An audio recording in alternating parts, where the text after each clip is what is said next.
எமது நாட்டு மக்களுக்கு ஒரு விடயத்தை ஞாபகப்படுத்த விரும்புகிறேன். இந்த நாட்டின் சனநாயகத்திற்காக எனது உச்ச அளவிலான அர்ப்பணிப்பினை எனது பதவிக்காலத்தில் வெளிக்காட்டுவேன்.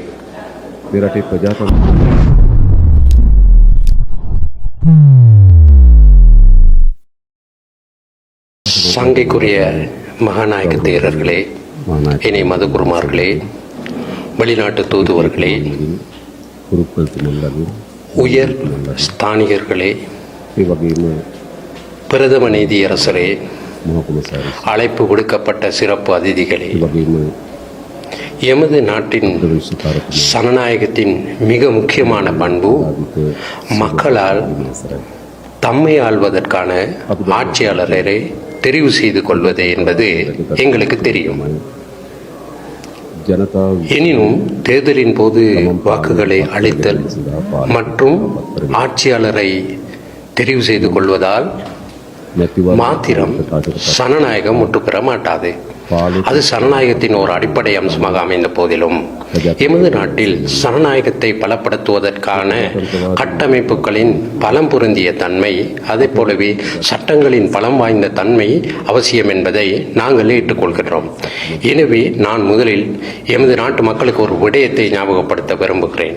இந்த நாட்டின் சனநாயகத்திற்காக எனது உச்ச அளவிலான அர்ப்பணிப்பினை எனது பதவிக்காலத்தில் வெளிக்காட்டுவேன். அதே போலவே எமது நாட்டில் தேர்தல் ஒன்றின் போது அதிகார பரிமாற்றத்தின் போது அது சனநாயக ரீதியாக இடம்பெற்ற வரலாறு நிலவுகின்றது. ஒருபோதுமே தேர்தல் ஒன்றின் போது இடம்பெறுகின்ற அதிகார பரிமாற்றத்தை எந்த ஒரு தலைவரும் நிராகரித்ததில்லை.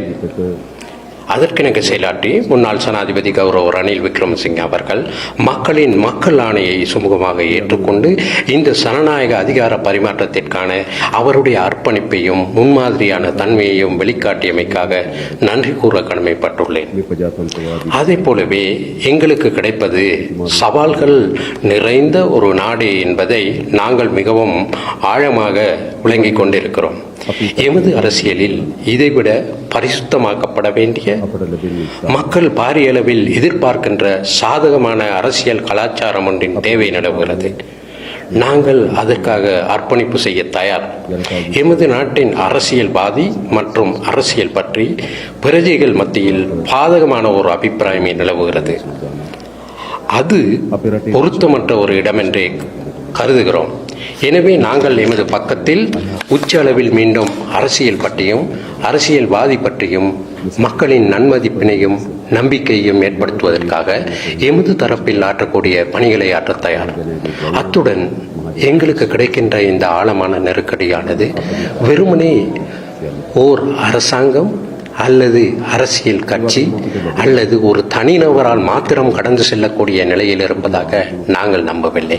ஏனென்றால் நான் இதற்கு முன்னரும் நான் ஒரு மாயாஜால வித்தைக்காரன் அல்லவென கூறியிருக்கிறேன். நான் ஒரு மெஜிக்காரன் அல்ல. நான் இந்த நாட்டில் பிறந்த ஒரு சாதாரண பிரஜை. ஆற்றல்கள் இருக்கின்றன, ஆற்றாமைகளும் இருக்கின்றன, நாம் அறிந்த விடயங்களும் இருக்கின்றன, அறியாத விடயங்களும் இருக்கின்றன. ஆனால் என்னுடைய முதன்மை பணி ஆற்றல்களை உறிஞ்சி எடுத்து அறிந்தவற்றை ஒன்று திரட்டி மிகச் சிறந்த தீர்மானங்களை மேற்கொண்டு இந்த நாட்டை நெறிப்படுத்துவதாகும். அதனால் அந்த கூட்டான இடையீட்டின் பங்காளியாவதே என்னுடைய பொறுப்பாகும்.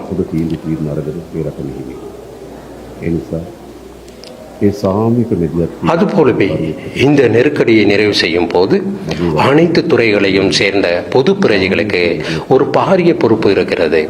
அந்த பொறுப்பினை ஈடேற்றுவதற்காக நான் உங்கள் அனைவரினதும் ஒத்துழைப்பினை எதிர்பார்க்கிறேன்.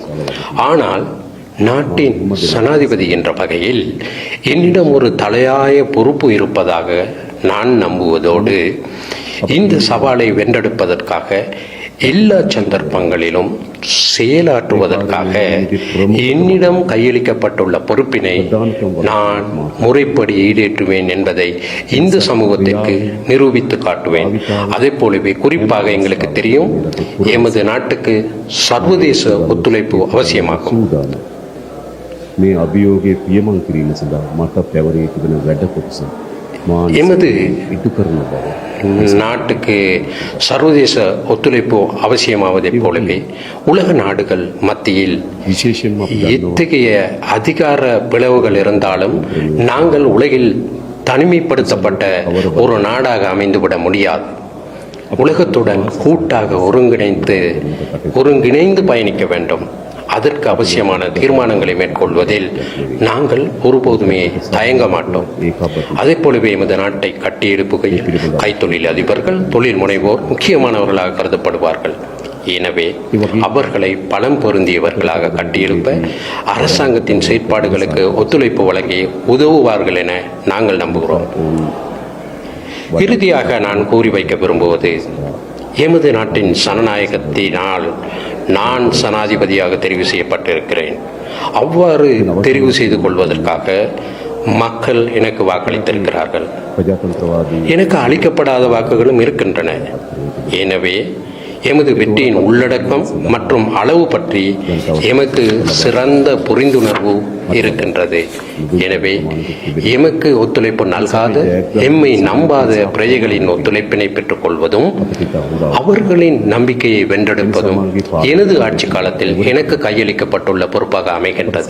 அந்த பணியை சரிவர ஈடேற்ற முடியும் என்ற நம்பிக்கை எனக்கு இருக்கின்றது. எதிர்காலத்தில் இவை அனைத்துமே நடைமுறையில் சாத்தியமானதாக அமைகின்ற அனுபவத்தை உங்களால் பெற்றுக்கொள்ள முடியும்.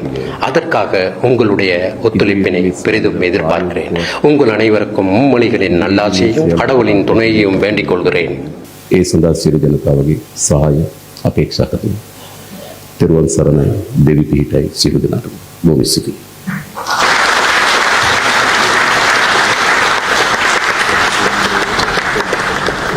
இந்த சேனலோட தொடர்புல இருக்க சப்ஸ்கிரைப் பண்ணி பெல் ஐகானை கிளிக் பண்ணுங்க.